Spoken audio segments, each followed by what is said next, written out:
The late afternoon sun filtered through the tall, mullioned windows of Danforth House, casting honeyed shafts of light across the worn parquet floors. The gentle rustle of silk and distant murmur of voices floated from the garden, where servants prepared for the evening's festivities. Yet, inside, Clara Danforth stood apart from the bustle, gazing out toward the winding village lane that led to the town square.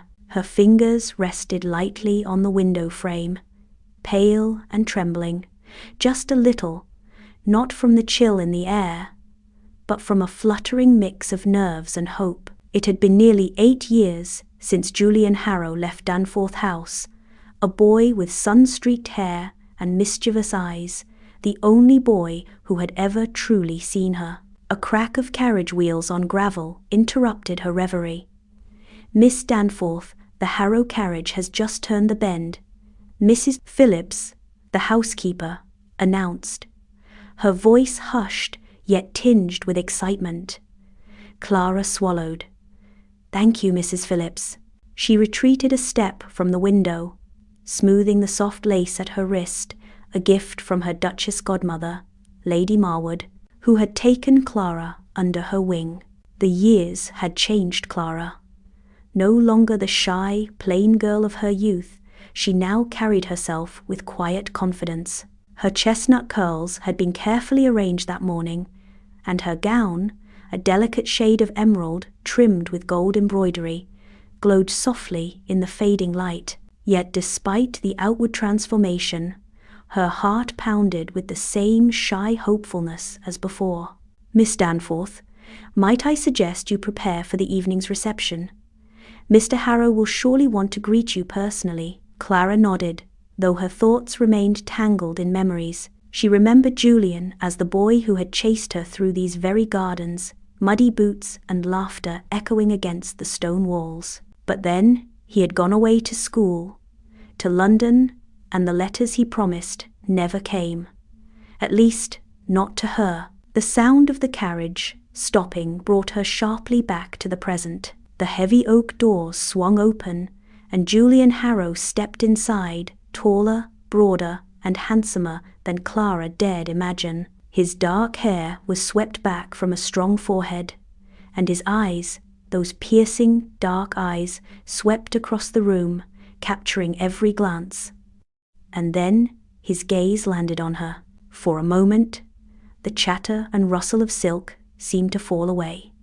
Julian's lips curved in a slow, almost uncertain smile. Clara felt her breath catch. He was not the boy who had played with her in the mud. He was a man forged in London's grand halls, polished and poised. And yet, in the depths of those eyes, she glimpsed a flicker of the boy she once knew. "Clara," he said, voice low, almost reverent, "you look radiant." Her cheeks flushed. "Mr. Harrow, you do me too much honor." Julian took a step closer, and the world seemed to tilt slightly. But before more could be said, Lady Bancroft swept into the room, her voice like silk but sharp as a blade. "Mr. Harrow, you must meet my daughter, Lady Evelyn." Julian bowed politely, but his glance flickered back to Clara once more. As the evening wore on, Clara felt herself adrift in a sea of admiration and whispered gossip, wondering if the man before her could ever truly see the girl she had been and still was beneath the silks and jewels. The grand ballroom at Danforth House had never looked more splendid. Crystal chandeliers glittered like captured stars, their light scattering across the polished marble floor. Rich tapestries lined the walls, and the soft murmur of conversation blended with the delicate strains of a string quartet nestled in a corner. Clara entered the room with a quiet grace, her heart pounding against the delicate corset of her gown. Her gown swept softly around her ankles, catching the light as she moved. A coral gold pendant hung at her throat, a thoughtful gift from Lady Marwood, who had insisted that Clara should carry a token of confidence this evening. Despite the grandeur, Clara's thoughts were tangled, a mix of hope and doubt, swirling like the candlelight shadows on the ceiling. She remembered the boy Julian had once been the one who had chased after her in these very gardens, laughing as she scolded him for muddying her white frock. But this Julian, standing across the room, was a vision of refinement, every bit the gentleman her mother had dreamed of for a daughter-in-law. His dark eyes scanned the crowd, and then, inevitably, they found her. Time seemed to slow as he crossed the room with effortless grace, his navy coat shimmering against the glow of the chandeliers. "May I have this dance?" he asked, extending a gloved hand. Clara hesitated for barely a moment before placing her own hand in his. Of course. As the music swelled, their bodies moved in practiced harmony, the world narrowing to the space between them. Yet, beneath the fluid steps and smiles, Clara felt a knot of uncertainty. Was Julian truly interested in the woman she had become, or merely the image that dazzled the ballroom? "So," Julian said with a mischievous glint in his eye, "do you still remember the terrible poem you insisted on reciting beneath the old oak tree?" Clara laughed softly, the sound like bells in the warm night air. "I'm sure the oak remembers it all too well," he grinned. "I thought you were trying to get me in trouble with my tutor." "And I thought you secretly enjoyed it," Clara teased back. The dance ended too soon, but Julian's hand lingered on hers. "Clara," he said quietly, "there's more to you than these silks and pearls. I hope you'll let me see it." Her heart swelled with a bittersweet hope. Maybe this time, the boy who had once been her friend, and more, was ready to see the woman she was becoming. The morning after the ball dawned clear and cool, the kind of day that promised new beginnings. Clara sat by the window in her chamber, the soft light illuminating the delicate embroidery of her dressing gown. Outside, the garden bloomed in tentative spring glory, tulips and daffodils swaying gently in the breeze. But Clara's thoughts were not on the garden's beauty. In her lap rested a small, neatly tied bundle of letters, weathered parchment, edges curled and yellowed by time. She had discovered them the previous day, hidden beneath the false bottom of an old writing desk drawer. Letters written in a hand she knew as well as her own, Julian's handwriting. Her heart had hammered when she found them, a chaotic mix of hope and fear. What had kept these letters from her? Why had they never arrived? And now, in the quiet of the morning, she dared to read. Her fingers trembled as she untied the ribbon, unfolding the first sheet with care. "My dearest Clara," the letter began, "I write to you with a heart full of words I long to speak, but fear has kept me silent until now." As she read on, a story unfolded, a tale of boyish affection, secret admiration, and a longing that had never faded. Julian had tried to send these letters during his years away, but they had been intercepted by whom, she did not yet know. The next knock on the door startled her from her reverie. "Miss Danforth?" Mrs. Trent's gentle voice came through. "I beg your pardon, but this was found amongst your late father's papers. It's addressed to you." Clara rose and took the folded note Mrs. Trent offered, her hands steady despite the storm of emotions inside her. The note, written in Julian's familiar script, read, "If these words find you at last, know that my heart has always been yours. Circumstances forced my silence, but I never forgot the girl who dared to read poetry aloud beneath the rain." Clara's eyes misted as she folded the note carefully. Later that afternoon, a carriage rolled up the driveway. Julian himself stepped from it, his face a mixture of hope and apology. "I feared you might never see these letters," he said quietly, removing his gloves as he entered the drawing room. "There were forces beyond my control, but not beyond my will." Clara regarded him, searching his eyes for truth. "I was a fool, easily swayed by gossip and fear," he confessed, "but the boy who wrote these letters was never far from my heart." A flicker of a smile touched her lips. "Then the boy I knew was not so foolish after all." They sat by the window, the afternoon light casting long shadows as they talked about the past. the misunderstandings, and the chance for a new beginning. Julian reached out, taking her hand gently. "Clara, would you trust me to see not just the lady at the ball, but the girl who has always been here?" Her heart answered before her lips did. "Yes, Julian, I believe I would." Outside, the garden whispered promises of spring, and inside, two hearts dared to bloom once more. The crisp morning air was filled with the scent of blooming lilacs as Clara stepped out into the garden, her gloved hand lightly clutching the hem of her gown. The golden sunlight filtered through the budding branches, dappling the gravel paths with flecks of light. Julian Harrow waited by the wrought-iron gate, looking every bit the gentleman, though his smile carried a warmth that softened his usually reserved demeanor. "Good morning, Miss Danforth," he greeted, doffing his hat with a flourish. "May I escort you on a stroll?" Clara smiled, a spark of amusement in her eyes. "I thought you'd never ask." They walked side by side, feet crunching softly over the gravel as Julian spoke of his years away, his studies, his travels, and how each new experience had only deepened his admiration for the woman he once knew. "I must confess," he said, glancing sideways at her, "that I feared you would be less transformed than you are. Yet here you are, every bit as captivating as I imagined." Clara laughed softly. "Is that your way of saying I surprised you?" "More than that," Julian replied, eyes earnest. "I see now that the girl I admired was always inside.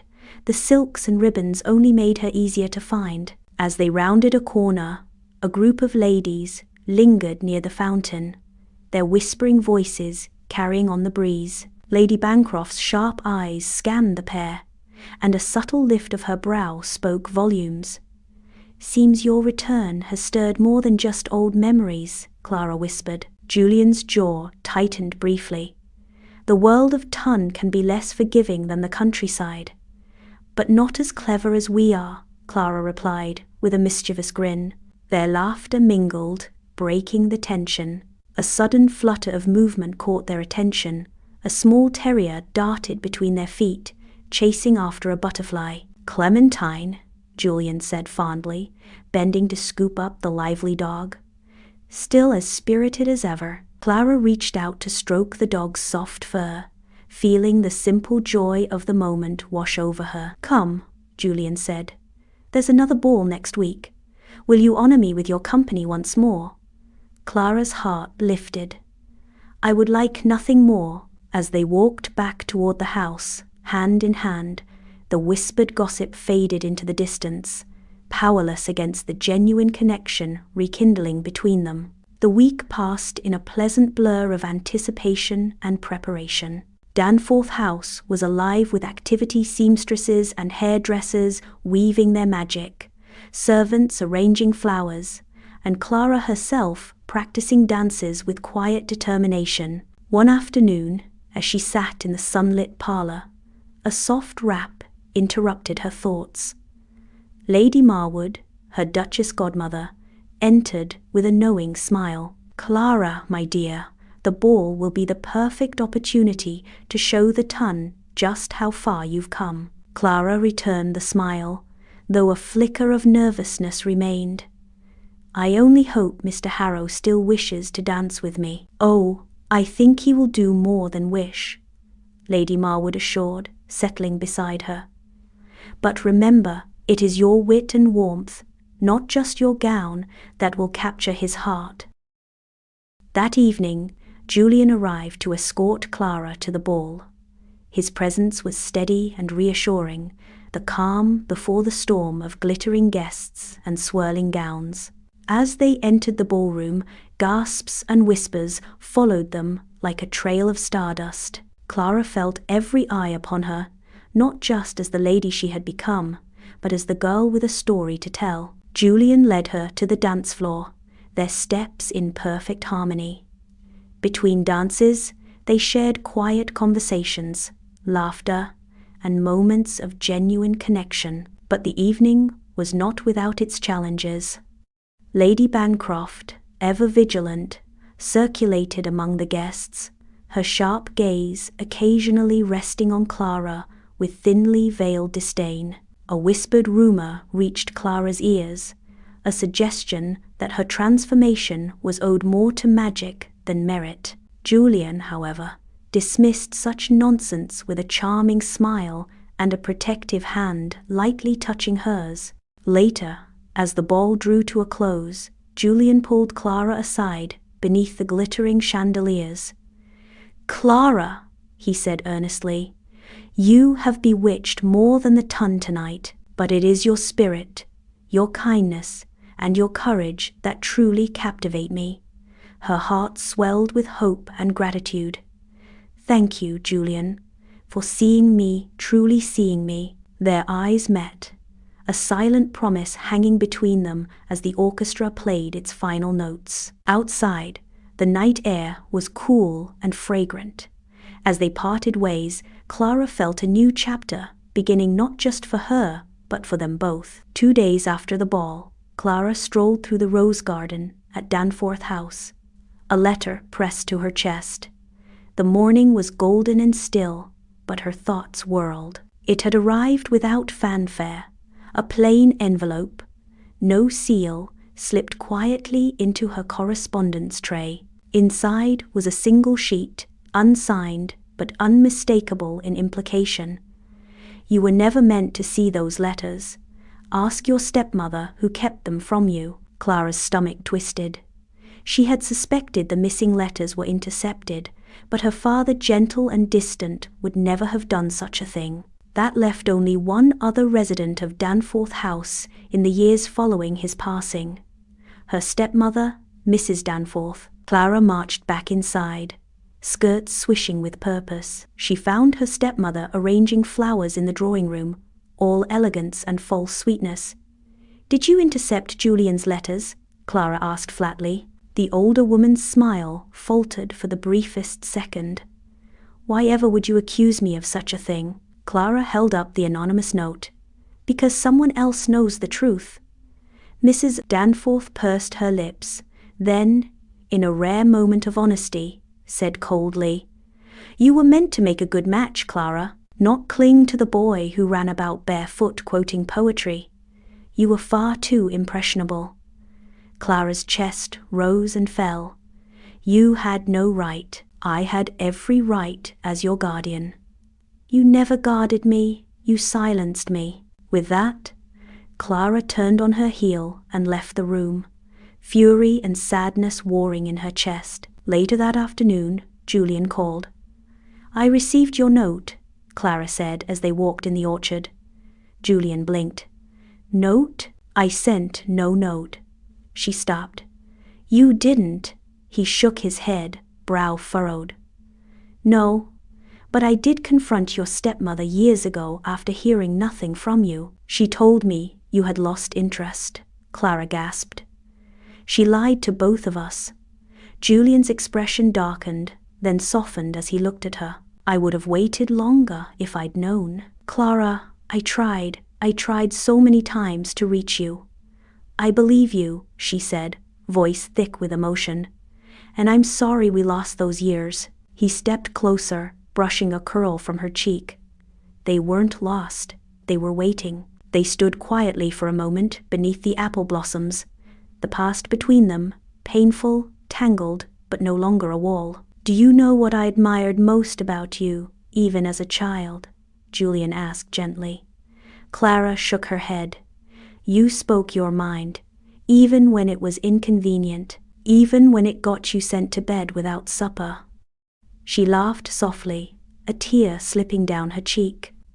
"I'm proud to see you haven't changed," he said, "though I do approve of your new hairstyle." She rolled her eyes.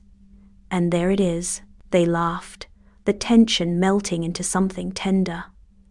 Julian reached for her hand. "I don't know what the future holds, but if you'd allow it, I'd like to begin again, this time properly." Clara nodded. "Only if we include poetry beneath the rain." Clara had not expected Julian to return the very next morning, nor had she expected him to come bearing poetry. She opened the front door herself, much to Mrs. Trent's horror, to find Julian on the step, windswept and grinning, with a small leather-bound volume in hand. "May I read to you?" he asked, holding up the book like an offering. Clara's lips curved into a smile. "Only if you promise not to make it too dramatic." "No promises," he said solemnly, and followed her into the garden. They settled on a stone bench beneath the arbor, where climbing roses danced in the breeze. Clara tucked her feet beneath her gown, while Julian cleared his throat with theatrical flair. "She walks in beauty, like the night," he began in a voice that was unnecessarily deep. Clara burst out laughing. "You sound like a haunted grandfather clock." Julian clutched his chest. "Wounded? My poetry voice has always been my strongest attribute." They spent the next hour reading Byron and Shelley, making up silly lines between stanzas, and mimicking famous poets with ridiculous accents. It was joy, in its purest form laughter, that shook off the lingering shadows of the past. Later, as the sun dipped behind the hedgerow, Julian's tone softened. He turned a page and read quietly. "Yet the light of a smile, and the tints of a blush, speak a heart that is innocent, pure in its hush." Clara looked at him, and this time she didn't laugh. "That line reminds me of you," he said, eyes steady on hers. "Not because you're silent, good heavens. You never are, but because of what lies beneath." She lowered her gaze, a little breathless. "You do remember things I thought forgotten." Julian reached into his coat pocket and withdrew a folded scrap of parchment, yellowed and creased. Clara recognized it immediately. "The poem I gave you when I was 10, she exclaimed. "I've carried it all this time," Julian said, "even when I thought you had forgotten me. It reminded me there had once been someone who believed in me, long before I had done anything worth admiring." Tears pricked Clara's eyes, but she laughed them off. "That poem was terrible." "Dreadful," he agreed, "but sincere." They sat in silence, watching the last light spill across the garden. Julian reached for her hand, his fingers brushing lightly against hers. "I care for you, Clara. I don't care what the gossips say. I don't care what you wear, or whether your hair is fashionable. I care about the girl who used to march through rain puddles quoting Shakespeare. I care about the woman who emerged from all of this stronger than she ever was." Her heart fluttered. "I don't know if this will end in roses and church bells," he continued, "but I'd like to try." Clara turned to him, voice quiet but certain. "I'd like that too." And then, because it felt exactly right, she added, "But no more dramatic poetry voices. It's non-negotiable." Julian gave her a mock bow. "As you wish, Miss Danforth." The Duke of Wexley's spring ball was the most anticipated event of the season. A glittering affair of titled names, champagne towers, and endless orchestral waltzes. Clara, for once, did not dread it. In fact, she rather looked forward to it. Her gown, an elegant periwinkle silk trimmed in gold lace, was chosen not because it was the height of fashion, but because she liked how it felt. Her hair was styled simply, swept up with a few curls tumbling over her shoulders. She wore a single pearl pin. No more, no less. As Lady Marwood fastened her gloves, she eyed Clara with affection. "You look precisely as a young lady ought to like herself." Clara smiled. "That's all I ever wanted to be." At the ballroom glittered with chandeliers and golden accents. The Duke himself greeted guests with warm efficiency, and Julian arrived not long after Clara. He wore an unreadable expression as he sought her out through the crowd. He found her speaking to Lady Tamsin, a sweet, if slightly gossipy friend from finishing school. "Miss Danforth," he said, bowing, "I hope I'm not interrupting." "Not at all," Clara said, her eyes brightening. But as Julian led her onto the dance floor, the whispers began again. This time they were sharper, louder. "Some say her stepmother nearly disowned her. Wasn't she the wild girl from the village?" I heard she trapped him with sentiment. Clara flushed, trying to focus on the music. Julian leaned in. Ignore them. I've tried, she said tightly. But it's hard when they act like I'm a story they're retelling. As they stepped and turned through the dance, the gossip rippled around them like a cruel tide. And then, quite suddenly, Julian stopped. Mid-dance, the music faltered and heads turned. He guided Clara gently to the side and turned toward the murmuring crowd. If I may speak, Julian said, his voice clear, calm, and far too loud to ignore. There appears to be some confusion as to why I spend my time with Miss Clara Danforth. A hush fell over the room. Clara's breath caught in her throat. I admire her not because of a transformation, but because she has always been worth admiring. I only regret that it took me far too long to see it. Someone tittered nervously. Lady Bancroft scowled. Julian continued, eyes sweeping the crowd.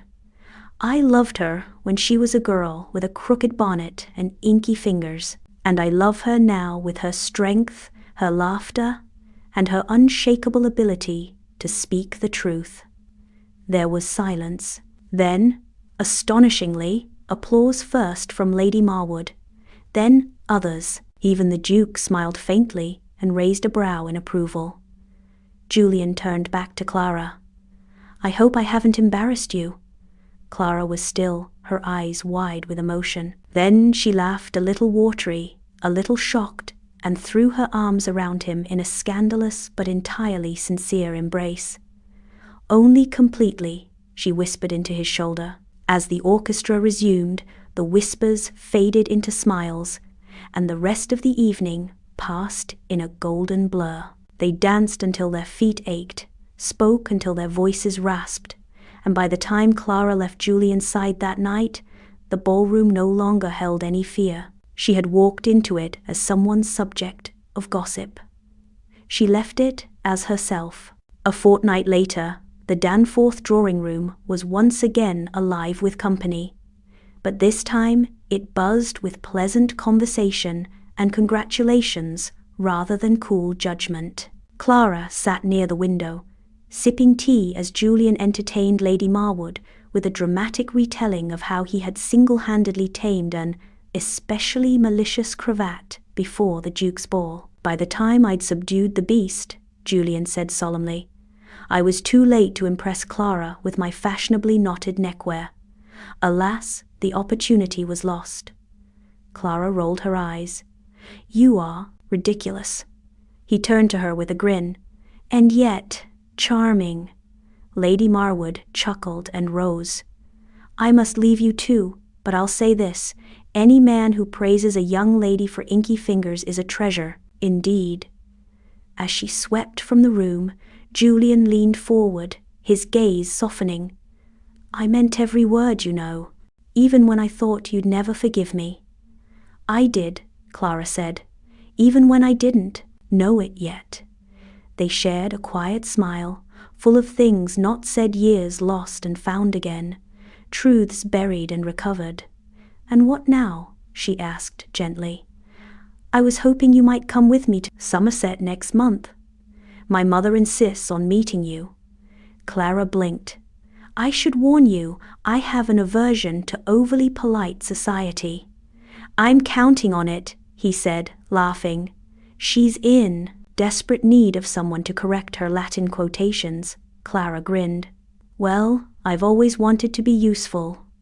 They sat in contented silence for a moment before Julian tilted his head. There's always more to discover, more to love, isn't there? He mused, intertwining their fingers.